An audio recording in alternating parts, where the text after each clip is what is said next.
दुःख हरता अवघ्या दिनांच्या नाथा बाप्पा मोरया रे बाप्पा मोरया रे चरणी ठेवी तो माथा बाप्पा मोरया रे बाप्पा मोरया रे चरणी ठेवी तो माथा बाप्पा मोरया रे बाप्पा मोरया रे चरणी ठेवी तो माथा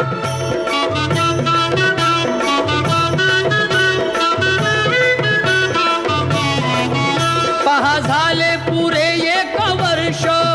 होतो वर्षान एकदा हर्ष गोड अन्नाचा होतो रे स्पर्श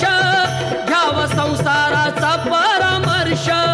पुऱ्या वर्षाची साऱ्या दुःखाची वाचावी कशी मी गाथा बाप्पा मोरया रे बाप्पा मोरया रे चरणी ठेवी तो माथा